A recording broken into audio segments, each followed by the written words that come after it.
Hello everyone.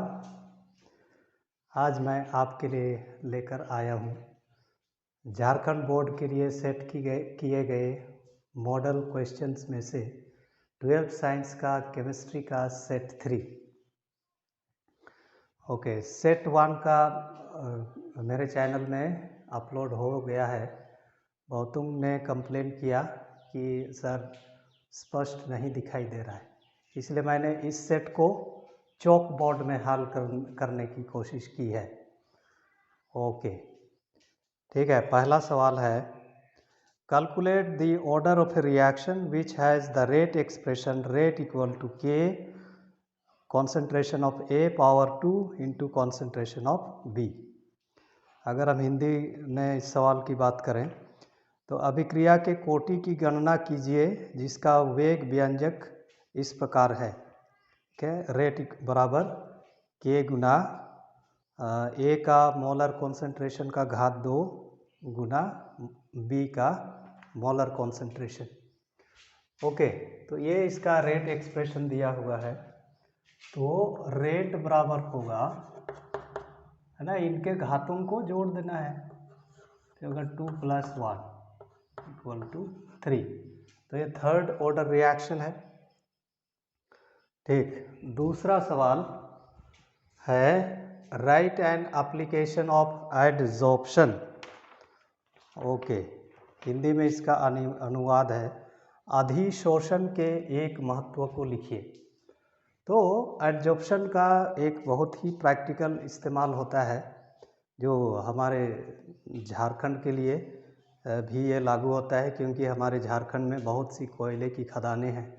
तो इस concept का इस्तेमाल कोयले की खदानों में काम करने वाले वर्कर्स के लिए मास्क बनाने में किया जाता है ना। वो जो कोयला खदान के अंदर जाते हैं वे जो मास्क पहनते हैं उसमें एक्टिवेटेड चारकोल होता है, और ये एक्टिवेटेड चारकोल हानिकारक गैसों को एब्जॉर्ब करते हैं।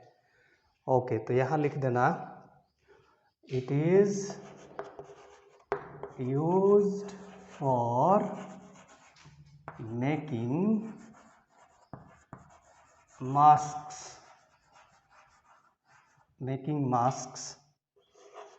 for coal mines workers। ठीक है, कोल माइंस वर्कर्स। ओके, एक एप्लीकेशन पूछा है।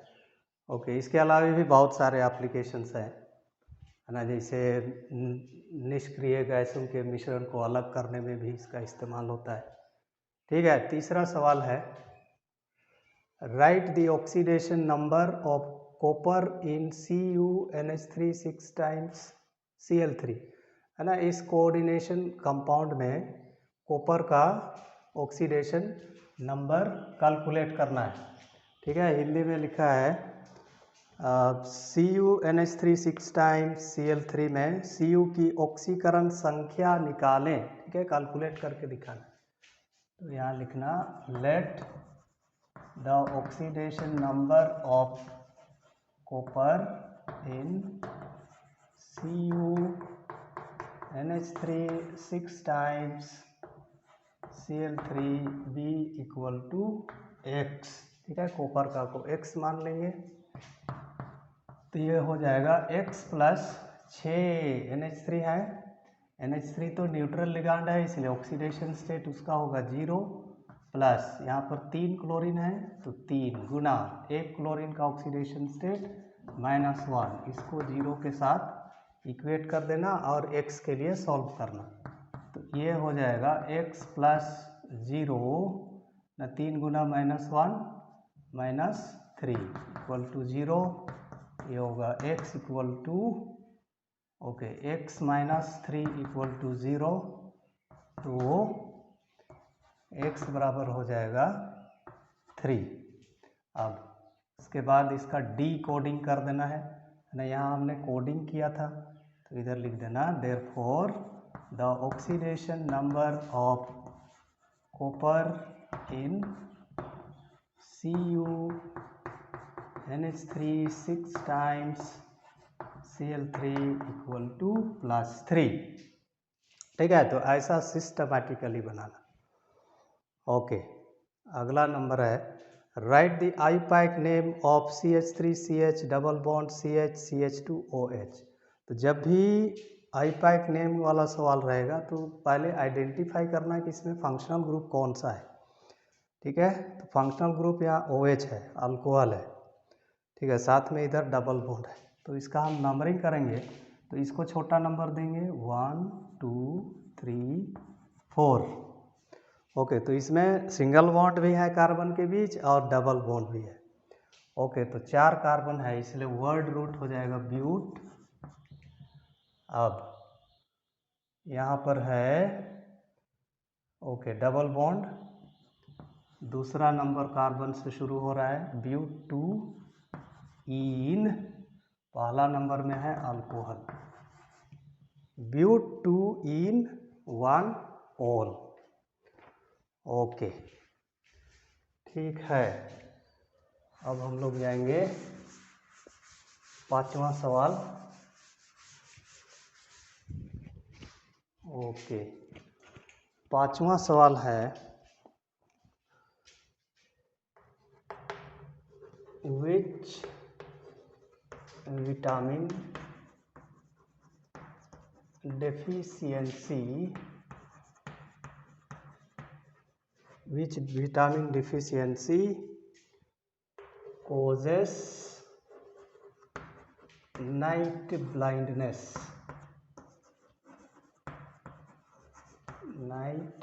blindness। ओके, किस विटामिन की कमी के कारण रतौंधी होता है। ओके, तो ये जो रतौंधी होती है, नाइट ब्लाइंडनेस होता है, विटामिन ए की कमी से होता है।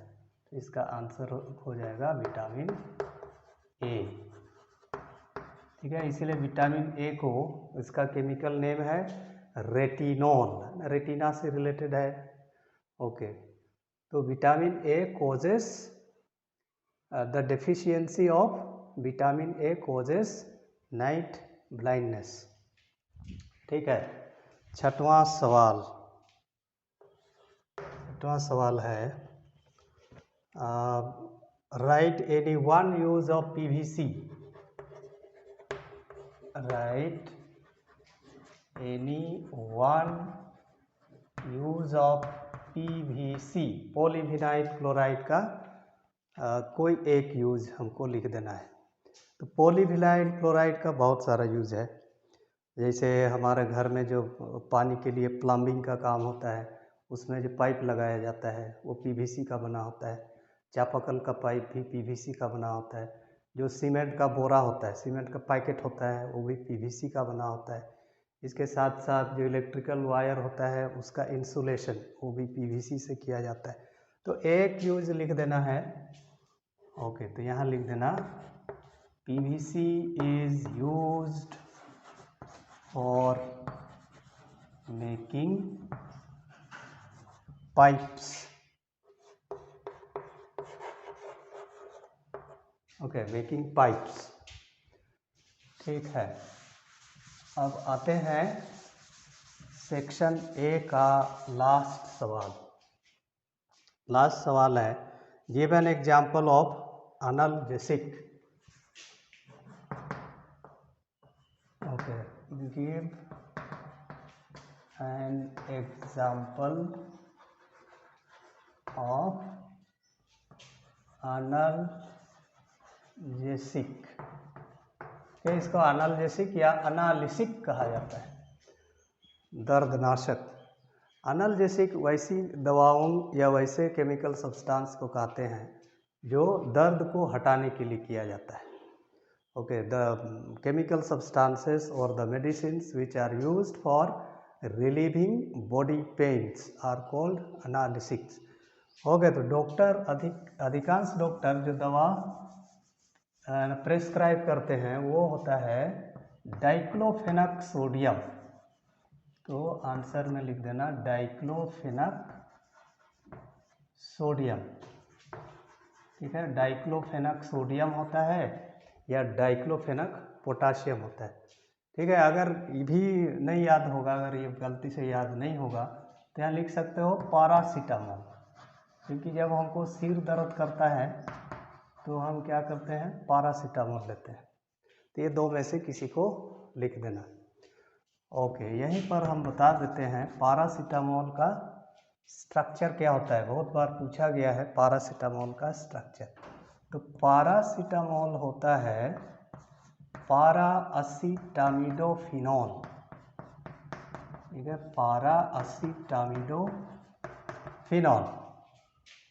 ओके, ठीक है, इसका नाम है पैरासीटामिडोफिनॉल या 4-एसिटामिडोफिनॉल।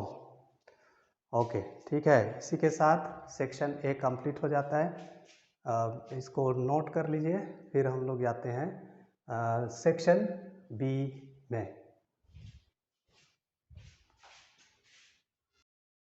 क्वेश्चन नंबर 8 है, calculate the half life period of first order reaction whose rate constant is 200 per second.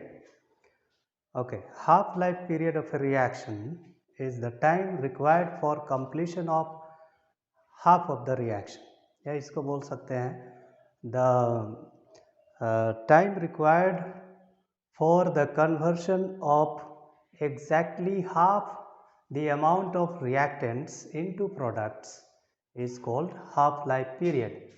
Okay, तो यहाँ पर हमारे पास दिया हुआ है ना, हमारे पास दिया हुआ है रेट कांस्टेंट का वैल्यू ये है 200 पर सेकेंड। तो हमको निकालने के लिए बोला जा रहा है टी हाफ। तो फर्स्ट ऑर्डर रिएक्शन का टी हाफ बराबर होता है, for a first order reaction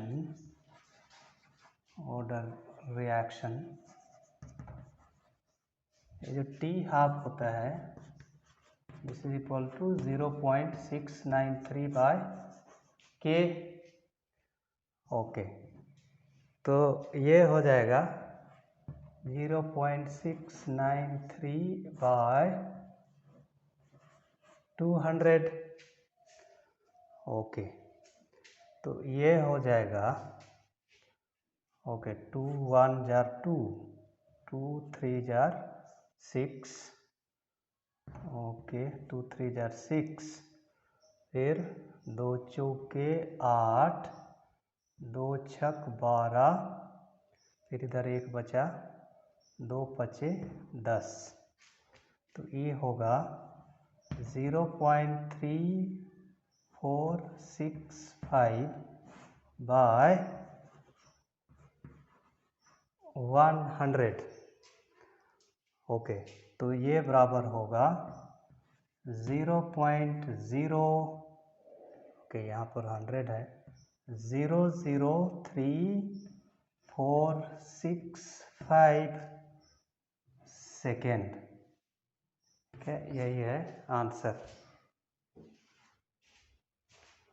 okay, चलिए इसको बना लीजिए।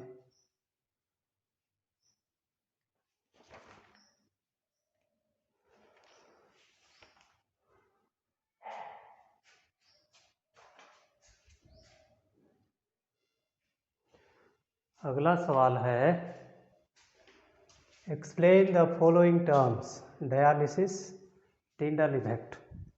डायलिसिस होता है ना, ये एक मेथड होता है प्यूरिफिकेशन ऑफ कोलोइड का। So it is the separation of dissolved ions और molecules from colloidal particles by means of diffusion through a semi permeable membrane. इसको शॉर्टकट में बोलते हैं SPM। ये जो SPM होते हैं डिजॉल्व्ड आयंस या मॉलिक्यूल्स, या इसका हम बोल सकते हैं इम्प्यूरिटीज़ को अपने से होकर पार होने देते हैं, लेकिन कोलोइडल पार्टिकल्स इनसे होकर कोलोइडल पार्टिकल्स को पार होने नहीं देते हैं। और इसीलिए जिनका किडनी खराब हो जाता है उनको डायलिसिस कराना पड़ता है ना, आर्टिफिशियल किडनी के द्वारा उसका खून को साफ करना होता है। ओके, तो यहाँ पर और उसको बोलते हैं हीमोडायलिसिस। ओके, तो यहाँ पर ये है method of purification of colloidal solution. Okay, तो ये होता है the separation of colloidal particles from dissolved ions और molecules by means of diffusion through a semi permeable membrane. Okay, इसको बोलते हैं डायलिसिस। अब सेमी परमिएबल क्या करता है? the dissolved ions pass through the semi-permeable membrane but colloidal particles are retained। तो इस प्रकार से colloidal solution प्यूरिफाई हो जाता है। Okay, Tyndall effect. Tyndall effect होता है the scattering of light by colloidal particles as a result of which the path of the light or the path of the beam becomes visible ना, उसको बोलते हैं Tyndall effect. Tyndall एक वैज्ञानिक का नाम है, इन्होंने इस इफेक्ट की खोज की थी और इस फिनोमिना को आप देख सकते हैं, है ना, घरों में, विशेष करके जिनका छत खपड़े का है, वहाँ से जब रूम डार्क रहता है और सूर्य की किरणें वहाँ से अंदर जाती हैं उस छेद से, तो उसका मार्ग दिखाई देने लगता है। इसी प्रकार घने जंगलों में भी ये फिनोमिना देखी जाती है। ओके, तो उसी को यहाँ लिख दिया, the phenomenon of scattering of light by colloidal particles as a result of which the path of the beam, है ना, किरण पुंज, बीम मतलब किरण पुंज, path of the beam becomes visible, रास्ते का मार्ग दिखाई देता है। ओके, प्रकाश का मार्ग दिखाई देता है, उसी को कहा जाता है, उसी फिनोमिना को कहा जाता है टिंडाल इफेक्ट। ठीक है,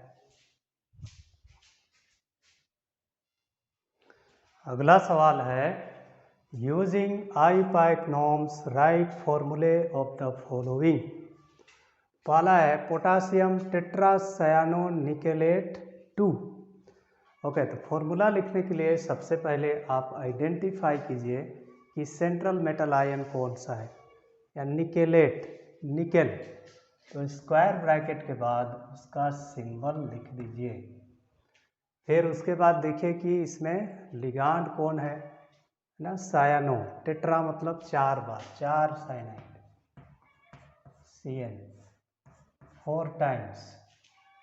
ओके, तो यहाँ पर एक्चुअली वहाँ जो क्वेश्चन दिया है यहाँ गैप होना चाहिए, काउंटर आयन और जो स्क्वायर ब्रैकेट वाला भाग होता है, कॉम्प्लेक्स होता है, इसका नाम के बीच में गैप होना है।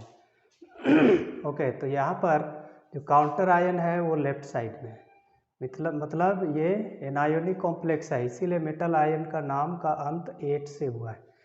ओके, अब साइनाइड, साइनाइड होता है मोनोडेंटेट लिगांड, है ना, Cn-, तो एक साइनाइड में एक नेगेटिव चार्ज, 4 साइनाइड में 4 नेगेटिव चार्ज। निकेल का ऑक्सीडेशन स्टेट 2 है, मतलब 4 में से 2 को न्यूट्रलाइज करता है, उदासीन करता है निकेल, और 2 नेगेटिव चार्ज बचता है। तो इसीलिए इस 2 नेगेटिव चार्ज को उदासीन करने के लिए हमको यहाँ लिखना होगा 2 पोटाशियम। ठीक है, 2 पोटाशियम, एक पोटाशियम में एक पॉजिटिव चार्ज, इसलिए 2 पोटाशियम चाहिए। ओके, इसलिए इसका आंसर होगा K2NiCN4 टाइम्स। ओके, अब आगे सेकेंड नंबर, तो यहाँ है हेक्सा अमीन कोबाल्ट 3 सल्फेट, कोबाल्ट 3, कोबाल्ट है सेंट्रल मेटल आयन, तो स्क्वायर ब्रैकेट ओपन कीजिए और कोबाल्ट का सिंबल लिखिए। अब यहाँ लिगांड है अमीन ना, NH3, और ये 6 बार है, तो NH3 6 टाइम्स सल्फेट, सल्फेट होगा SO4। ओके, अब ये थोड़ा अलग टाइप का है। ठीक है, अब कोबाल्ट का ऑक्सीडेशन स्टेट 3 है, मतलब कोबाल्ट के पास 3 पॉजिटिव चार्ज है, NH3 तो न्यूट्रल लिगांड है, इसमें कोई चार्ज नहीं है, SO4 के पास 2 नेगेटिव चार्ज है, 3 पॉजिटिव चार्ज 2 नेगेटिव चार्ज, है ना, पॉजिटिव चार्ज और नेगेटिव चार्ज की संख्या बराबर होनी चाहिए। ओके, इसलिए हम क्या करेंगे, इसका 3 है तो इसको 2 से गुना करेंगे और SO4 को ये 3 टाइम्स, ओके, तो नेगेटिव चार्ज हो जाएगा 3 दूना 6, पॉजिटिव चार्ज हो जाएगा, इसका 3 है, 3 दूना 6। ओके, ये 2019 में भी पूछा गया था। ठीक, अगला जाते हैं, tetra carbonyl nickel 0। Nickel central metal ion है निकेल, तो स्क्वायर ब्रैकेट के बाद निकेल लिख देना है। कार्बोनाइल, कार्बन मोनोक्साइड को बोलते हैं कार्बोनाइल। ओके, ये 4 बार है, तो ऐसे लिख देंगे। निकेल का ऑक्सीडेशन स्टेट 0, क्योंकि जो कार्बोनाइल है ये न्यूट्रल लिगांड है, तो x + 4 × 0 = 0, तो x = 0, इसीलिए निकेल का ऑक्सीडेशन स्टेट 0 है।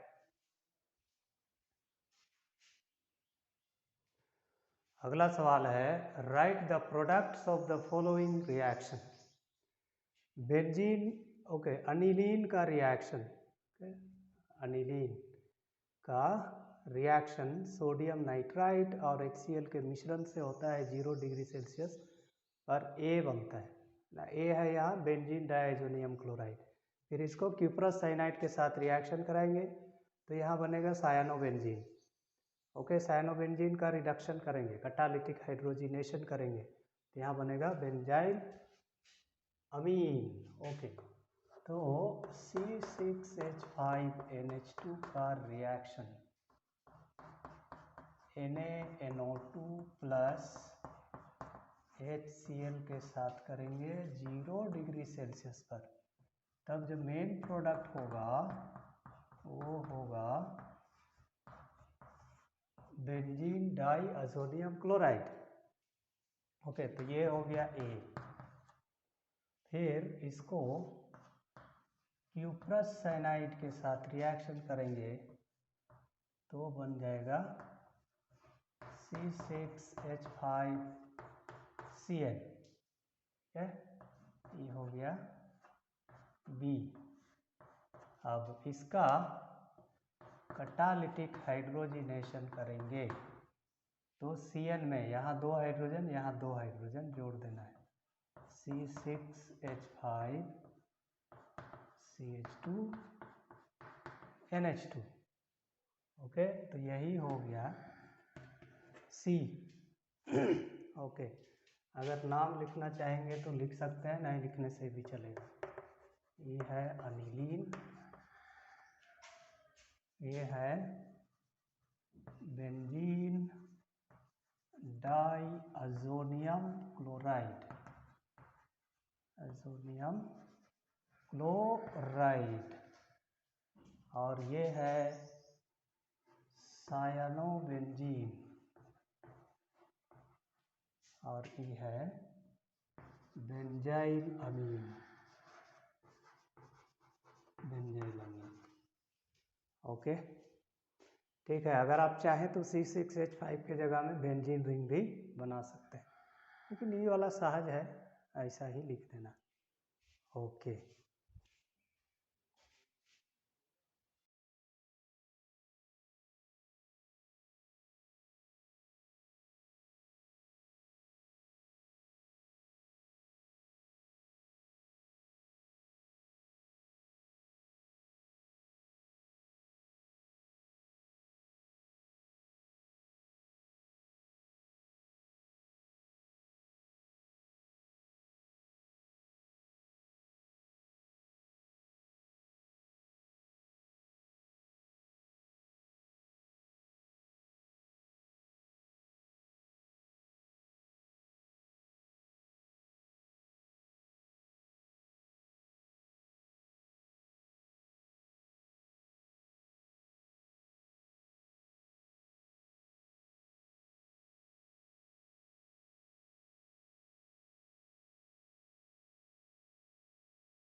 अब आते हैं क्वेश्चन नंबर 12।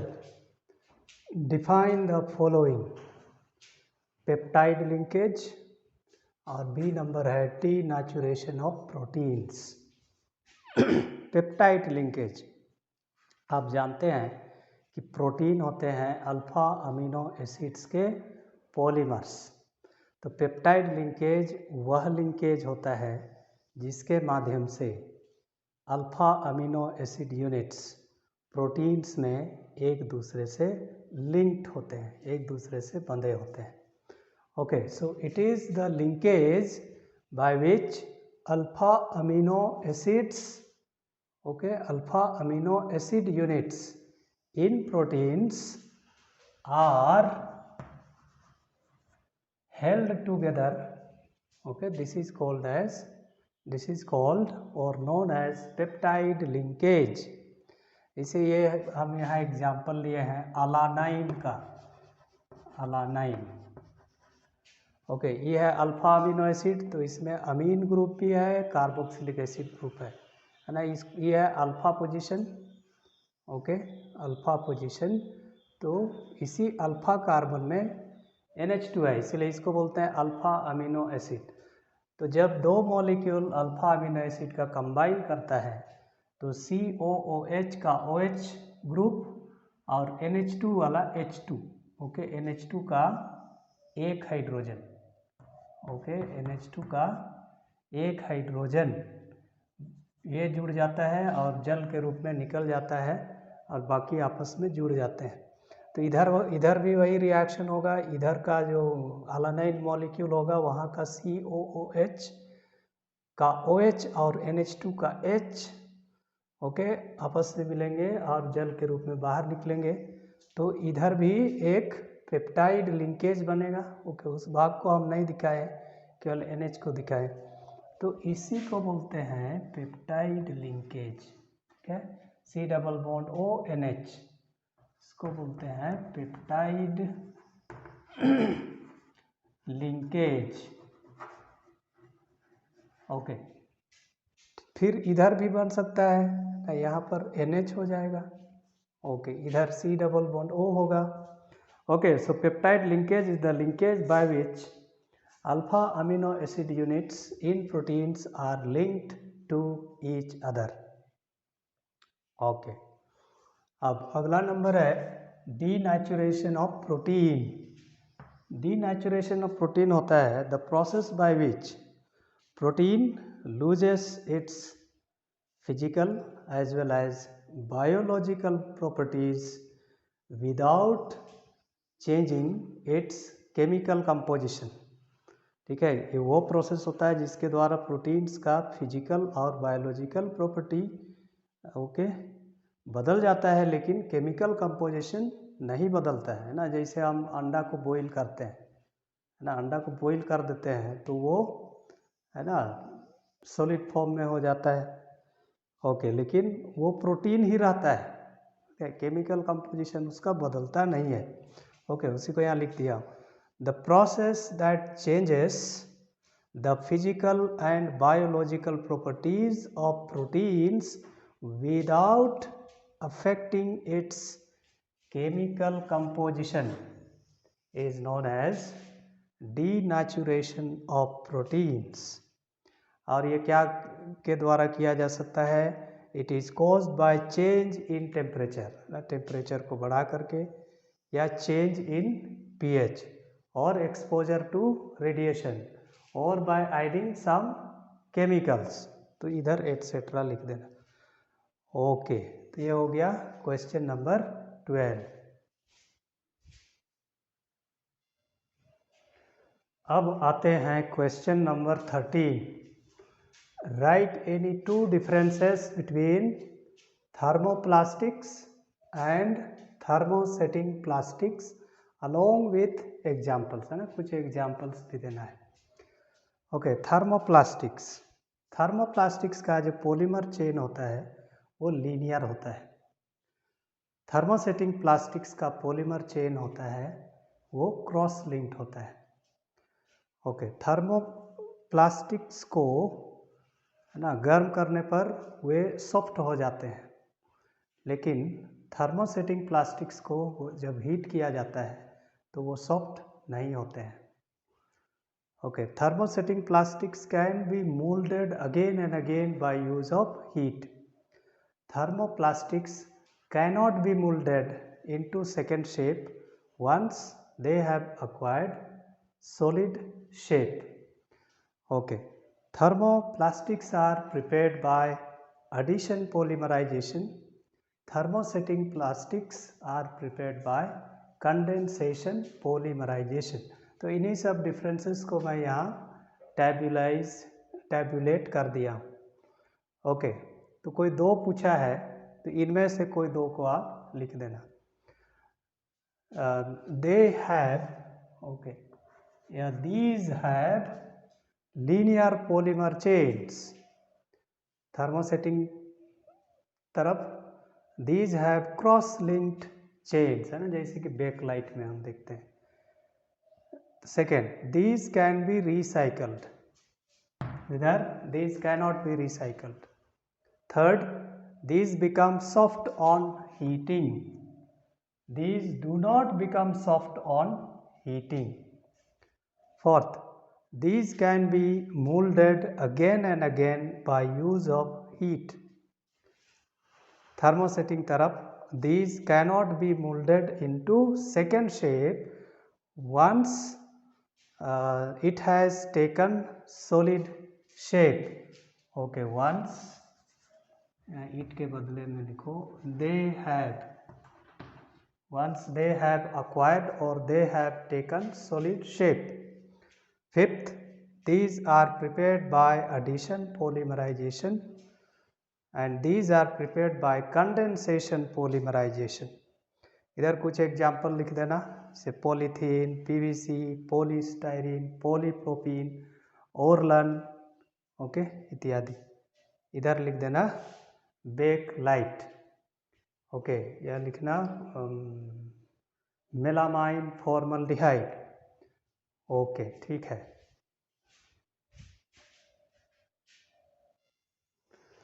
अब आते हैं सेक्शन बी का last question. Write briefly with one example, okay, in each case. पहला है एंटीसेप्टिक्स, दूसरा है ट्रंक्विलाइजर्स। पहला हम लोग समझते हैं एंटीसेप्टिक्स क्या होता है। Antiseptics are the chemical substances which kill harmful microorganisms without affecting the living tissues, है ना, लिविंग टिश्यूज़ को ये अफेक्ट नहीं करते हैं, इसलिए हम इनको स्किन में अप्लाई करते हैं ना, स्किन में अप्लाई करते हैं, कोई कट हो जाता है उसमें अप्लाई करते हैं, घावों में लगाते हैं। ओके, चलिए डिफाइन करते हैं इसको। The chemical substances, chemical substances which kill harmful microorganisms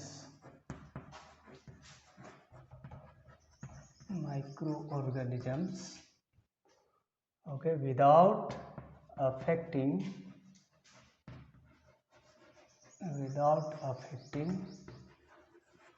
the living tissues,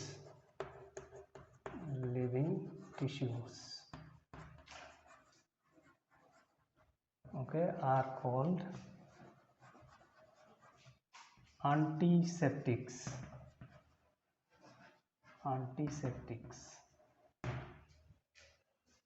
okay, example, एक एग्जाम्पल पूछा है, एक एग्जाम्पल लिख सकते हो। सेट 1 में है tincture of iodine, tincture of iodine, okay. So the chemical substances which kill the harmful, okay, harmful के पहले दा लगा देना, the harmful micro organisms without affecting the living tissues are called antiseptics. Example, tincture of iodine. ठीक है, इसी type का और एक होता है जिसको बोलते हैं डिसइंफेक्टेंट्स। वे भी माइक्रो ऑर्गेनिजम्स को किल करते हैं, लेकिन they affect the living tissues ना, जैसे फिनाइल हो गया ना, ये सबको हम लोग ड्रेन को डिसइंफेक्ट करने के लिए या फर्श को डिसइंफेक्ट करने के लिए करते हैं। ये लिविंग टिश्यूज़ को अफेक्ट नहीं करते हैं, और इनका use these are for external use. Antibiotics वो भी माइक्रो ऑर्गेनिजम्स को किल करते हैं, लेकिन उनको हम अंदर इंटरनल यूज़ के लिए होता है। ओके, तो एग्जाम्पल ये हो गया। ठीक है, तो यहाँ पर फिर लिख देना these are applied on skin surfaces,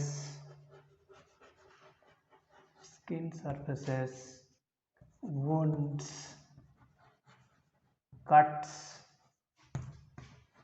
etc. ठीक, okay. Tincture of iodine set 1 में है। टिंचर ऑफ आयोडीन होता है the elemental solution of iodine with sodium iodide और potassium iodide, okay, in water and ethanol, है ना। उसमें हम लोग लिखते हैं एक sentence, it is used as antiseptic. Okay, ठीक है। नेक्स्ट हम लोग जाते हैं ट्रैंक्विलाइजर्स। ये वैसे केमिकल सब्सटेंसेस होते हैं, ये वैसी दवाइयाँ होती हैं जो मेंटल टेंशन को ठीक करने के लिए दिया जाता है ना। और ये प्रायः उन्हीं लोगों को दी जाती है जिनको मेंटल प्रॉब्लम होता है ना, पागलों को दिया जाता है, या जिनको इंसोमेनिया होती है। इंसोमेनिया मतलब जिन्हें नींद नहीं आती। ओके, तो इसमें लिख सकते हैं the chemical substances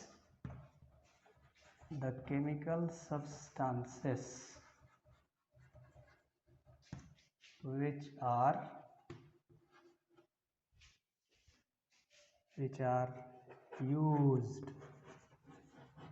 for reducing mental tension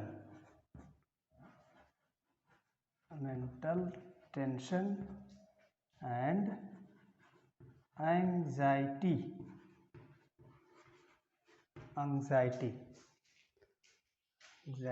are called tranquilizers।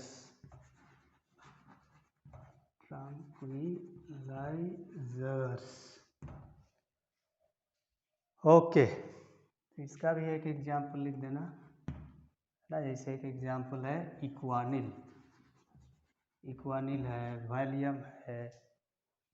Okay, एक एग्जाम्पल पूछा है इक्वानिल।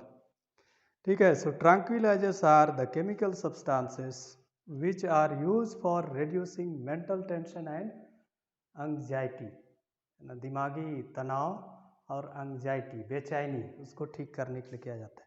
इसका मतलब ये नहीं कि आपको एग्ज़ाम का टेंशन है तो आपको ये इक्वानिल ले लेना चाहिए, नहीं ना। जैसे कि मैंने बताया, ये प्रायः उन लोगों को दी जाती है ना जिनका मेंटल प्रॉब्लम होता है ना, पागल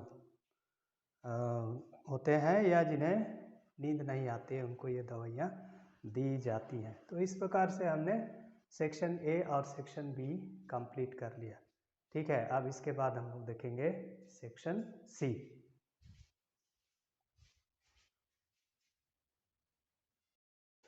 ओके, सेक्शन सी का पहला सवाल है the rate constant of a reaction at 500 kelvin and 700 kelvin are 0.02 per second and 0.07 per second. Calculate the value of EA, है ना, activation energy. Given logarithm of 2 equal to 0.30 and logarithm of 7 equal to 0.84।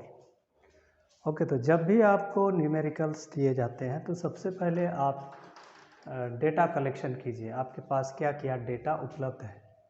तो given बोल रहा है कि rate constant of a reaction at 500 kelvin, मतलब T1 बराबर 500 kelvin, और इस ताप पर रेट कांस्टेंट है 0.02 पर सेकेंड। ओके, तो K1 हो गया 0.02 पर सेकेंड। T2 है 700 केल्विन, K2 है 0.07 पर सेकेंड। लॉगरिदम ऑफ 2 0.30 दिया हुआ है, लॉगरिदम ऑफ 7 दिया हुआ है 0.84। एक्टिवेशन एनर्जी निकालना है, तो इसके लिए आपको जानना होगा Arrhenius equation of activation energy. Okay, Arrhenius equation, इसके अनुसार logarithm of K2 by K1 बराबर होता है EA by 2.303 R T2 minus T1 by T1 T2। Okay, question में R का वैल्यू नहीं दिया हुआ है, तो यहाँ पर R होता है यूनिवर्सल कांस्टेंट और इसका वैल्यू इस केस में लेते हैं 8.314। तो वैल्यूज़ को हम लगा दिए। Okay, logarithm of 0.07 by 0.02 equal to EA by 2.303 into 8.314।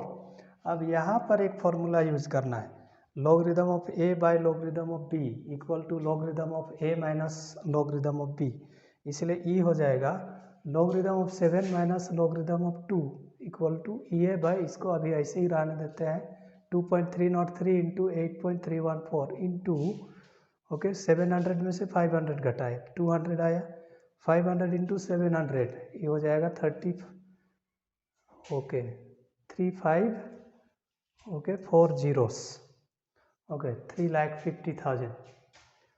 ठीक है, अब लॉगरिदम ऑफ 7 का वैल्यू दिया हुआ है 0.84, तो this minus logarithm of 2 0.30, this is equal to, okay इसको ऐसे ही रहने देते हैं अभी, फिर इधर इसको घटा देंगे, 4 में से 0 4, 8 में से 3 5, तो 0.54 equal to this much, and therefore EA बराबर होगा 0.54 into 2.303 into 8.314, okay into 350000 divided by 200।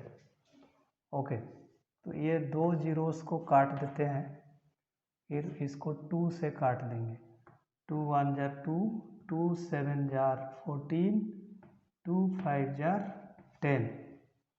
Okay, तो हमारे पास बचा 0.54 इंटू 2.303 इंटू 8.314 इंटू 1750। इसको गुना करेंगे, इसको लिटरली गुना करना है हम लोग को, गुना करेंगे तो आता है इतना 18094.0292। तो इसको हम लिख सकते हैं approximately equal to 18094 joule. Okay, यदि हम इसको किलो जूल में बदलेंगे तो डिवाइडेड बाय 1000 होगा, तो ये बराबर होगा 18.094 किलो जूल। ठीक है, तो ये रहा क्वेश्चन नंबर 15।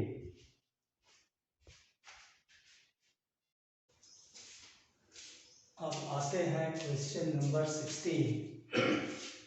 क्वेश्चन नंबर 16 है, how is sulphuric acid prepared by contact process? How does it react with copper B number carbon? Okay, contact process होता है, it is the method of manufacture of H2SO4। okay, तो इसको लिख देना, the preparation of sulfuric acid by contact process,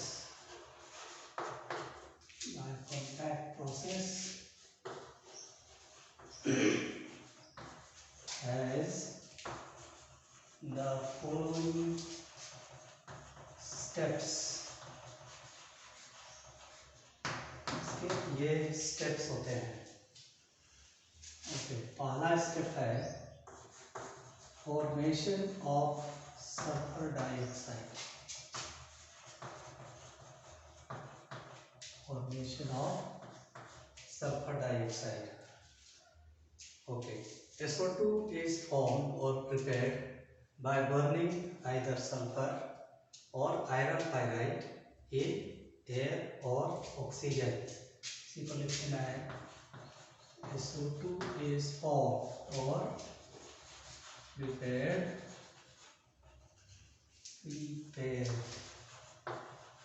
by burning either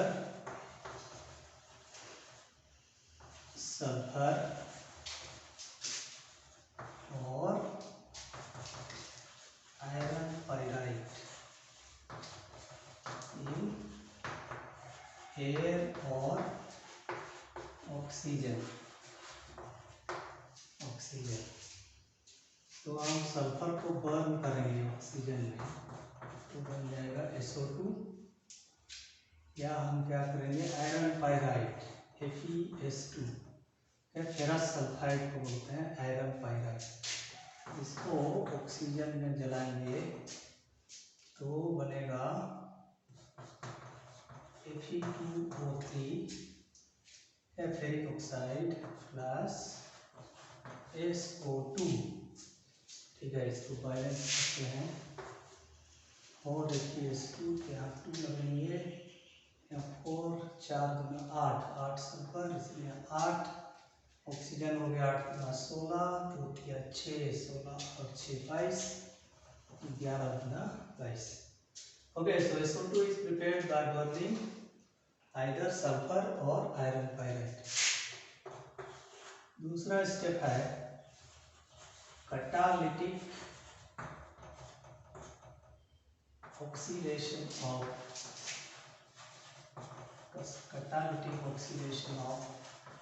sulphur dioxide into sulphur trioxide, या इसको बोल सकते हैं conversion of SO2 into SO3। Okay, so this SO2 combines with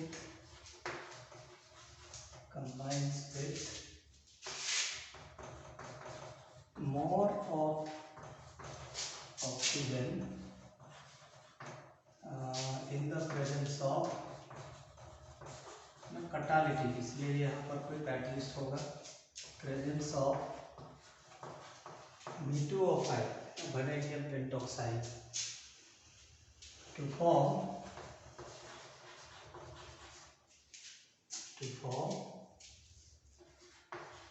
SO3 sulphur trioxide. फिर इसका इक्वेशन लिख देना SO2 plus O2,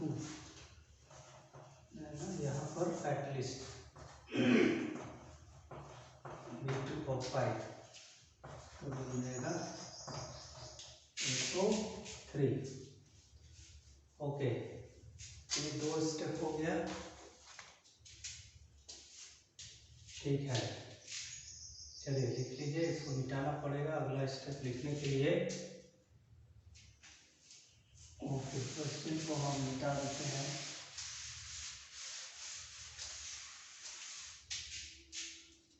एक तीसरा स्टेप है एब्जॉर्प्शन ऑफ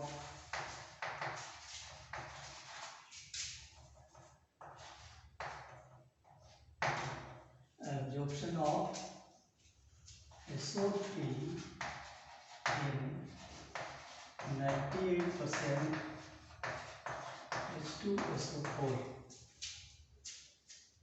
ओके, तो सल्फर ट्राइऑक्साइड को 98% H2SO4 में मिला देते हैं तो ओलियम बनता है। ओके, तो यहाँ लिख देना SO3 is absorbed in 98% H2SO4 to form oleum. फिर इसका इक्वेशन SO3 प्लस H2SO4 का बनता है H2S2O7, इसी का नाम है ओलियम।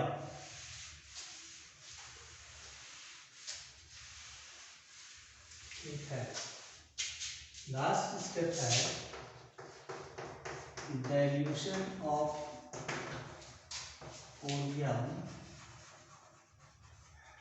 with water. अमोनियम को डाइल्यूट करते हैं वाटर के साथ। Ammonium is diluted with water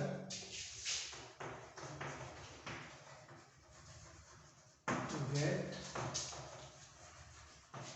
H2SO4 of desired concentration। आवश्यकता के अनुसार उसमें पानी हम मिलाते हैं, डिजायर्ड कॉन्सेंट्रेशन। ओके, ठीक है। फिर इसका भी इक्वेशन लिख लेना। H2SO7 प्लस H2O तब बनता है H2SO4 2 times। Okay, so the manufacture or preparation of sulfuric acid by contact process involves 4 steps. Step 1 is formation of SO2. Okay, SO2 is prepared either by burning sulfur or iron pyrite in air or oxygen. Okay, the reactions are S plus O2, SO2, FeS2 plus O2, Fe2O3 plus SO2. Second step is catalytic oxidation of SO2 into SO3. SO2 combines with more of oxygen in the presence of vanadium pentoxide to form SO3. Okay, 2SO2 plus O2 in the presence of B2O5 gives 2SO3.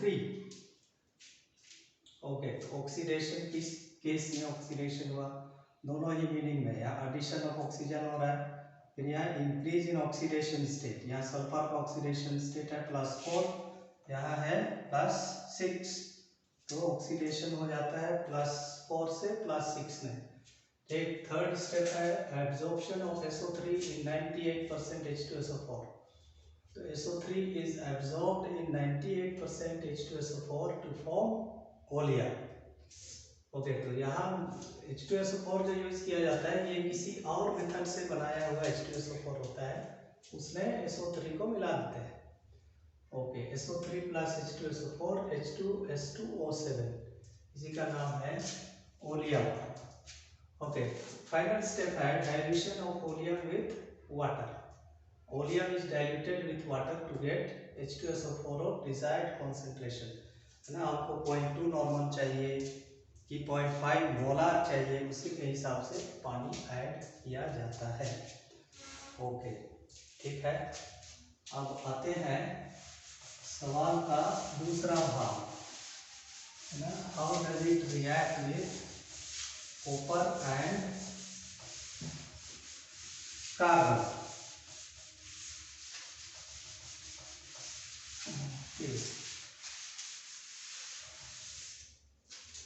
A number था with copper. हम लोग देखते हैं कि अन्य जो reactive metals होते हैं वे डाइल्यूट एसिड के साथ रिएक्शन करते हैं तो उसमें से हाइड्रोजन को डिस्प्लेस कर देते हैं। जैसे जिंक रिएक्शन करता है डाइल्यूट H2SO4 के साथ तो जिंक सल्फेट और हाइड्रोजन गैस बनता है। लेकिन यहाँ कॉपर के साथ ऐसा नहीं होता है क्योंकि copper is less reactive than hydrogen, इसलिए ये हाइड्रोजन को विस्थापित नहीं करता है, इसलिए यहाँ copper sulphate plus hydrogen gas नहीं बनता है। ओके, और इसीलिए यहाँ पर H2SO4 ऑक्सीडाइजिंग एजेंट के जैसा काम करता है और कॉपर का ऑक्सीडेशन कर देता है। तो यहाँ लिख देना hot and concentrate H2SO4 reacts with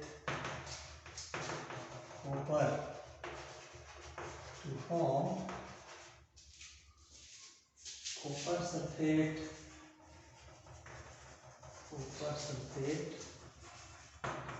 sulfur dioxide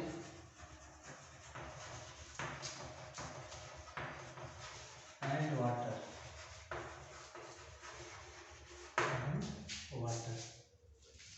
Okay, तो C plus H2SO4 ब्रैकेट में लिखते हैं ना, हॉट एंड कॉन्सेंट्रेट, तो बनेगा CuSO4 plus SO2 plus H2O। फिर इसको बैलेंस कर देना, उधर सल्फर 2 बार है, क्या लिख देना 2SO2। ओके, यहाँ 2H2O। ओके, तो यहाँ कॉपर का ऑक्सीडेशन स्टेट 0 है या कॉपर का ऑक्सीडेशन स्टेट +2 है, तो कॉपर का ऑक्सीडेशन हो जाता है कॉपर 2 प्लस में। यहाँ सल्फर का ऑक्सीडेशन स्टेट है +6 और यहाँ हो जाता है +4। इसका मतलब H2SO4 काम करता है ऑक्सीडाइजिंग एजेंट के रूप में। ये कॉपर को ऑक्सीडाइज करता है और खुद रिड्यूस हो जाता है ना, इसलिए यहाँ पर विस्थापन अभिक्रिया नहीं होती है और ये एक रेडॉक्स रिएक्शन का एग्जाम्पल है। ओके, बी नंबर था विथ कार्बन। ओके, तो यहाँ लिख देना it oxidises carbon into carbon dioxide. फिर इसका इक्वेशन C प्लस H2SO4 हो जाएगा CO2 plus SO2 plus H2O। तो कार्बन का ऑक्सीडेशन हो गया, अब सल्फर का रिडक्शन होगा, यहाँ +6 है ऑक्सीडेशन स्टेट और यहाँ है +4। ओके, फिर इसको भी बैलेंस कर देते हैं, यहाँ 2 लिख देना, तो सल्फर 2 हो गया, तो यहाँ 2 तो हो जाएगा, इधर हाइड्रोजन 4 है, यहाँ भी 2 लिख देंगे। ऑक्सीजन हो गया 2 4 जार 8, यहाँ 2 है, 2 दूना 4, 2 6 और 2 8। तो इस प्रकार से ये आंसर भी कंप्लीट हो जाता है।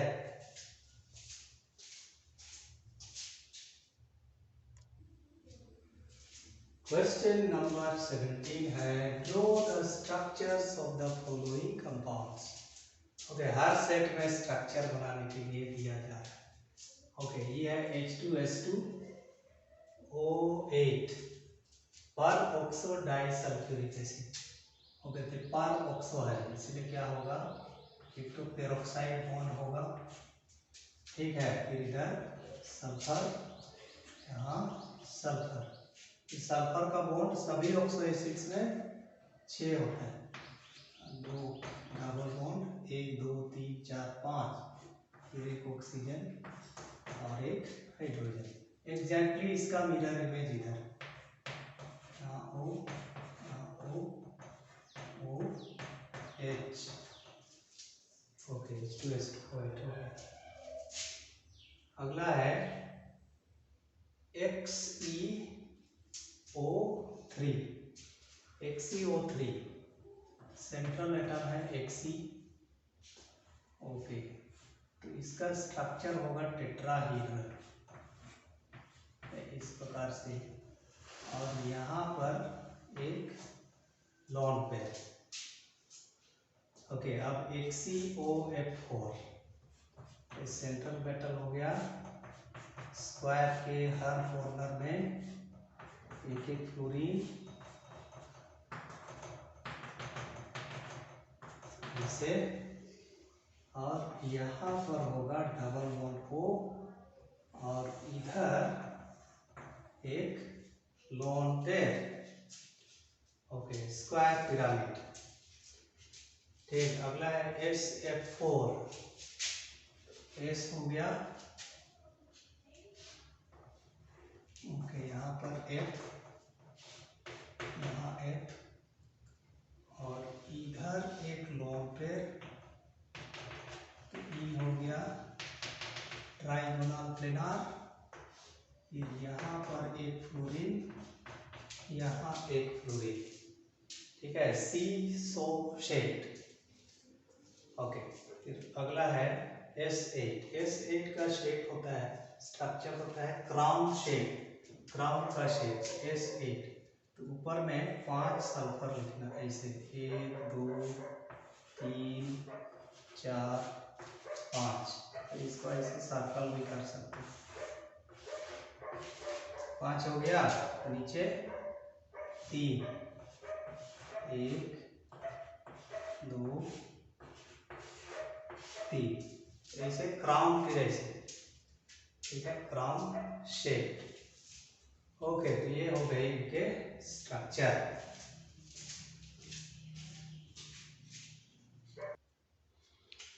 Question number 18, write short notes on the following: Hofmann bromamide degradation reaction, B number है कपलिंग रिएक्शन, सी नंबर है कानी-ज़ारोस रिएक्शन। पहला देखते हैं Hofmann bromamide degradation reaction. Okay, ये जो रिएक्शन है ये प्राइमरी एसिड अमाइड का रिएक्शन है, जिसमें एसिड अमाइड को एक्वस KOH और ब्रोमीन के साथ हीट करते हैं, जिससे ऐसा प्राइमरी अमीन बनता है जिसमें कार्बन की संख्या अमाइड में उपस्थित कार्बन की संख्या से 1 कम होती है। ठीक है, तो बड़ा यौगिक से छोटा यौगिक बनता है, इसलिए इसको डिग्रेडेशन बोलते हैं।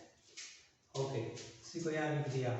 When a primary acid amide, 1 degree मतलब primary acid amide is heated with aqueous KOH and bromine, then a primary amine having 1 carbon atom less than the starting amide is formed. This reaction is known as Hofmann-Bromamide degradation reaction. इसका general representation है, E है primary acid amide. Okay, primary acid amide, यहाँ ammonia के एक hydrogen के स्थान पर C double bond R, C double bond O है। अगर यहाँ पर अगर ये रहता RCONH, इधर भी कोई अल्काइल ग्रुप होता तो इसको बोलते सेकेंडरी एसिड अमाइड। अगर इसके स्थान में और कोई अल्काइल ग्रुप होता तो इसको बोलते टर्शियरी एसिड अमाइड। तो ये प्राइमरी एसिड अमाइड का रिएक्शन है, तो इसको Br2 और KOH एक्वस KOH के साथ हीट करते हैं तो RNH2, यहाँ से CO को हटा देना है, CO जाता है K2CO3 के रूप में। ओके, और ये ब्रोमीन बनाता है K के साथ जुड़कर KBr और बनता है H2O, 4 हाइड्रोजन, इसलिए यहाँ पर 2H2O।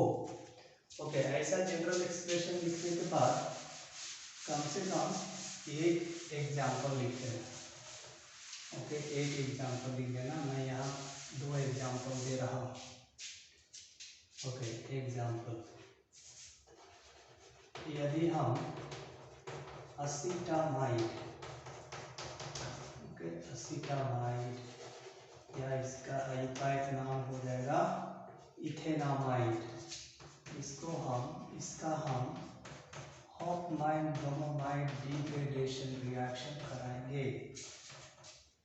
ठीक है, तो बन जाएगा मिथाइल अमीन या methanamine plus K2CO3 potassium carbonate plus KBr, bromine 2 बार है इसलिए यहाँ 2, प्लस 2H2O।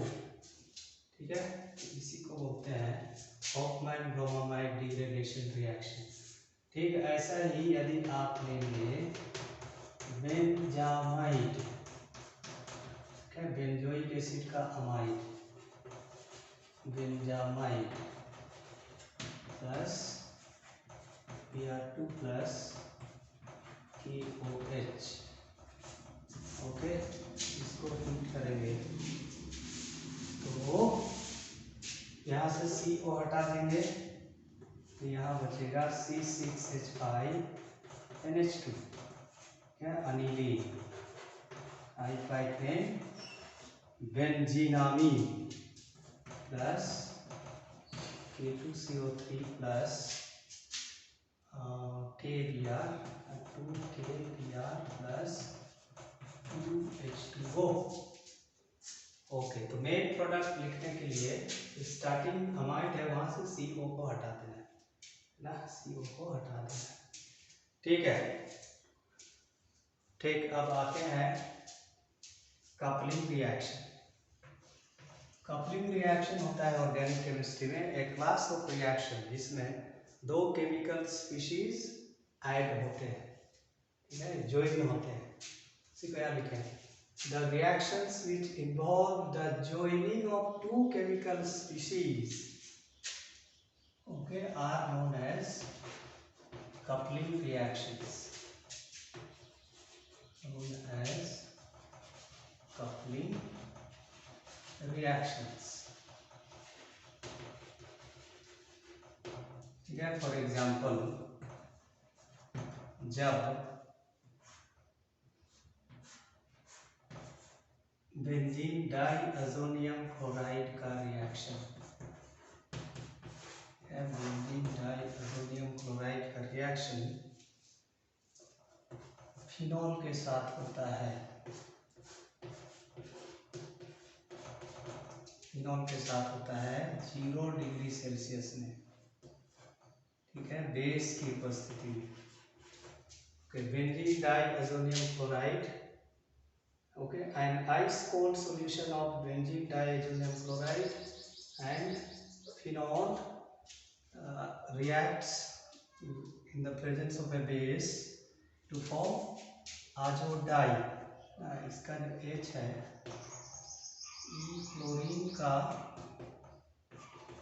क्लोरीन कंबाइन करता है H के साथ तो बनेगा, और बाकी जो बचेगा आपस में जुड़ जाएगा, N डबल बॉन्ड N, केवल यहाँ H को हटा देना है और बाकी जैसे है वैसे ही लिखना है। ओके, इसको बोलते हैं पारा हाइड्रोक्सी अजोबेंजीन, या इसको सिंपली लिख देना अजोडाई, अजोडाई। ये रंग का काम करता है, ठीक है, कपड़ा रंगने में, पेपर रंगने में इत्यादि में इसका इस्तेमाल होता है। तो इस प्रकार के केमिकल रिएक्शन जिसमें दो अलग अलग स्पीशीज आपस में ज्वाइन होते हैं उसको कहा जाता है कपलिंग रिएक्शन। ओके, इसी में तीसरा रिएक्शन है कानिज़ारोस रिएक्शन। कानिज़ारोस रिएक्शन, कानिज़ारोस रिएक्शन अल्डिहाइड का रिएक्शन होता है, ओके, वैसा अल्डिहाइड जिसमें अल्फा हाइड्रोजन नहीं होता है। तो इनका रिएक्शन जब कॉस्टिक अल्कली के साथ करते हैं, डाइल्यूट अल्कली के साथ में कॉस्टिक अल्कली के साथ करते हैं तो ए मिक्सचर ऑफ अल्कोहल बनता है, और है ना, अगर सोडियम हाइड्रोक्साइड लेंगे तो sodium salt of carboxylic acid बनता है। तो इसमें अल्डिहाइड के एक मॉलिक्यूल का रिडक्शन होता है, दूसरे मॉलिक्यूल का ऑक्सीडेशन होता है। आपको पता है अल्डिहाइड का रिडक्शन होने से बनता है अल्कोहल, और ऑक्सीडेशन होने से बनता है कार्बोक्सिलिक एसिड। ओके, तो इसको भी हम लिख लेते हैं। सी नंबर है कानिज़ारोस रिएक्शन।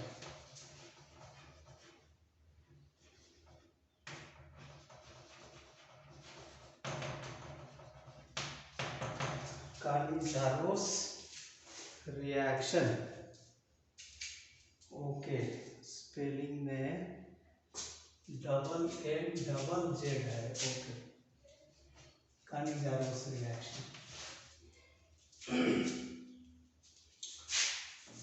ठीक है। तो यहाँ लिख देना the aldehydes having no alpha hydrogen react with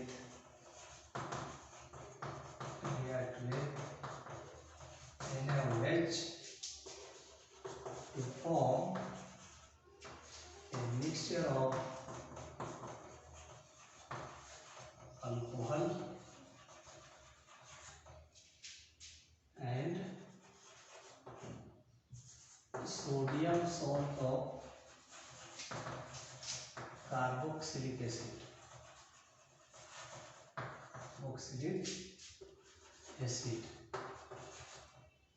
okay. This reaction is known as Cannizzaro reaction.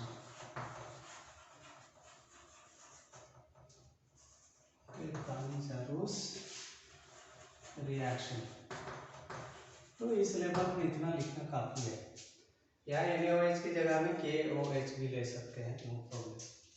तो ये वैसे अल्डिहाइड का रिएक्शन है जिसमें अल्फा हाइड्रोजन नहीं होता है। C डबल बॉन्ड O नहीं हो गया अल्डिहाइड, तो इसके बगल वाला कार्बन को बोलते हैं अल्फा कार्बन, और इसमें जो हाइड्रोजन है उसको बोलते हैं अल्फा हाइड्रोजन। ओके, तो अगर हम CH3 लेते हैं तो यहाँ तो अल्फा हाइड्रोजन है, इसलिए इसका Cannizzaro रिएक्शन नहीं होगा, इसका अल्डो कंडेंसेशन होगा।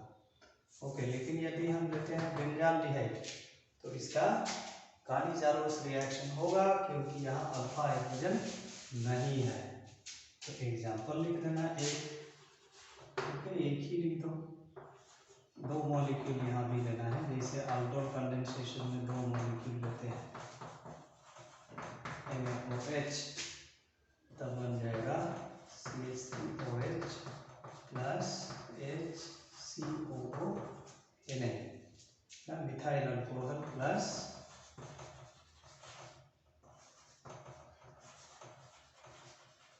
Sodium format.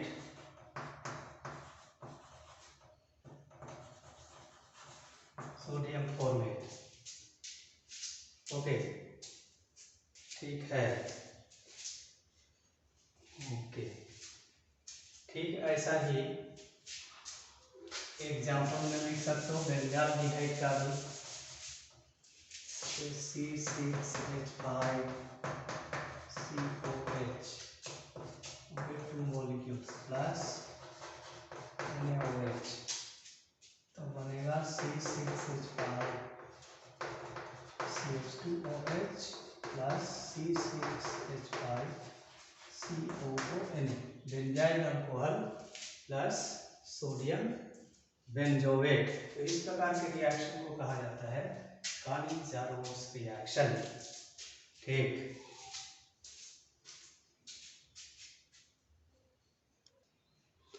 ओके, इस सेट का लास्ट सवाल है what happens when.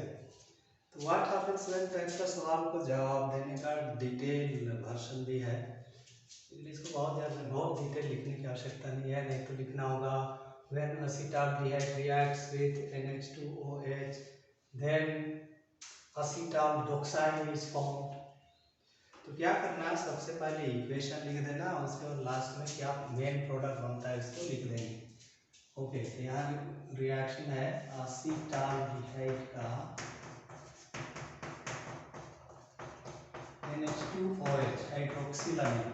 Okay, set 1 में एकदम डिटेल से बताया कि अमोनिया डेरिवेटिव्स के साथ अल्डिहाइड और कीटोन का रिएक्शन कैसा होता है। ठीक है, हाइड्रोक्सिलामीन के साथ, हाइड्राजीन के साथ, फिनाइल हाइड्राजीन के साथ, सेमी कार्बाजाइड के साथ कैसे होता है, सेट 1 में एकदम डिटेल से बताया, इसलिए यहाँ पर मैं दोबारा डिटेल से नहीं बताऊंगा।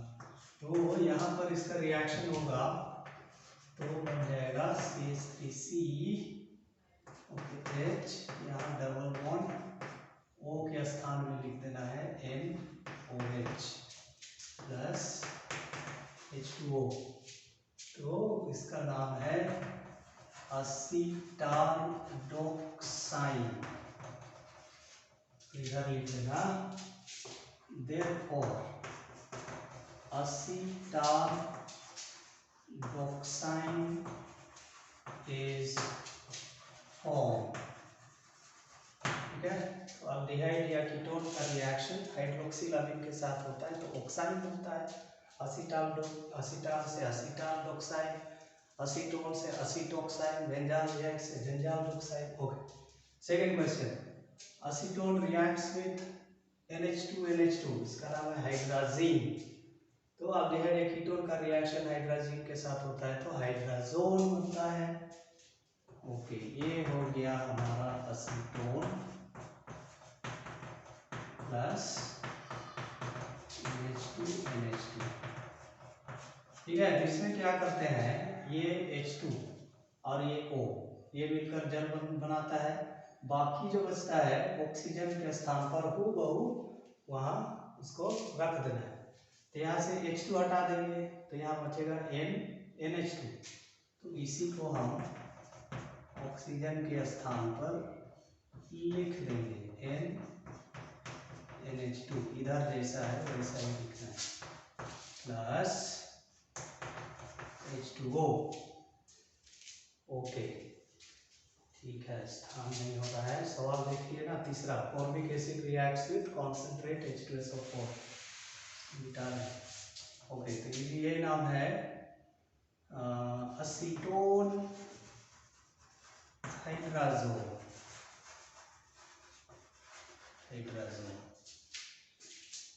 फिर इसका इधर कंक्लूजन दे देना, therefore असीटोन हाइड्राजोल is form.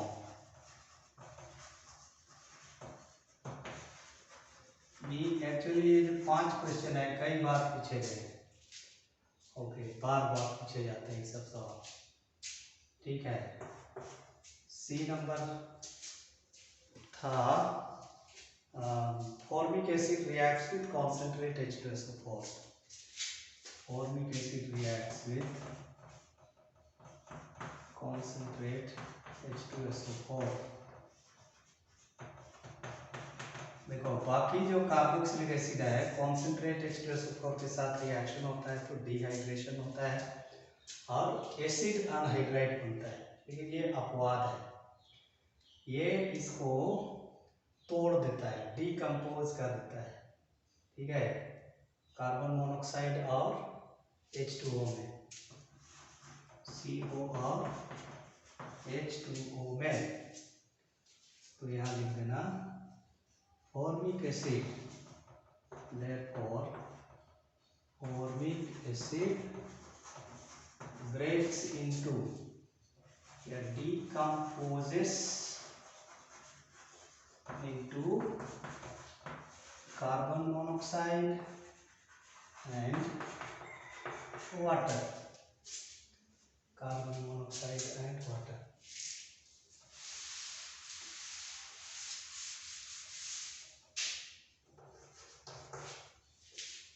Okay, D number का क्वेश्चन है। ओ 1 2 3 4 दिया है, हम डी लिख दिए। Okay, no problem. Acetic acid reacts with Cl2 in the presence of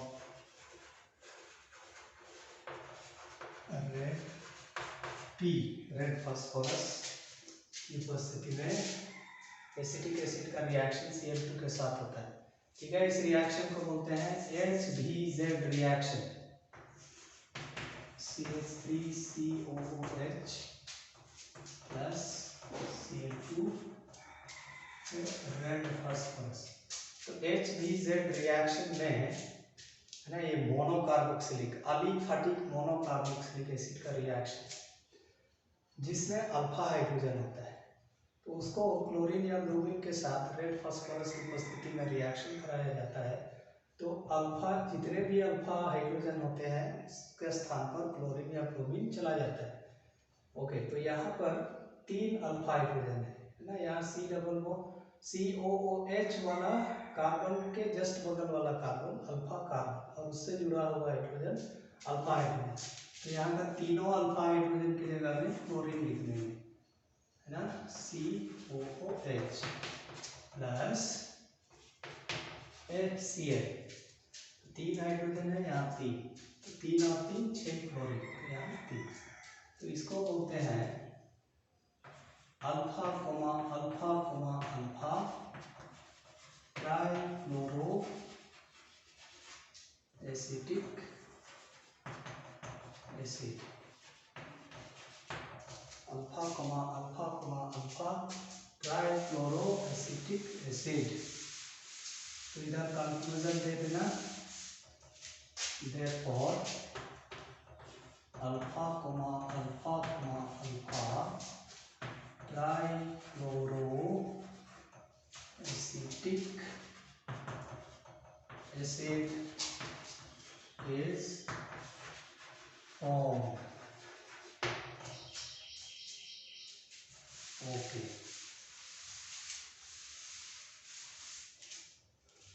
ठीक है। ओके, तो अगला सवाल है 5वां सवाल, acetaldehyde is treated with dilute HCl। acetaldehyde is treated with dilute NaOH। तो dilute NaOH acetaldehyde, यहाँ aldol कंडेंसेशन होगा। Okay, CH3C double bond OH, इसका 2 मॉलिक्यूल। Okay, dilute NaOH। तो सबसे पहले aldol बनेगा, CH3CH OH CH2COH।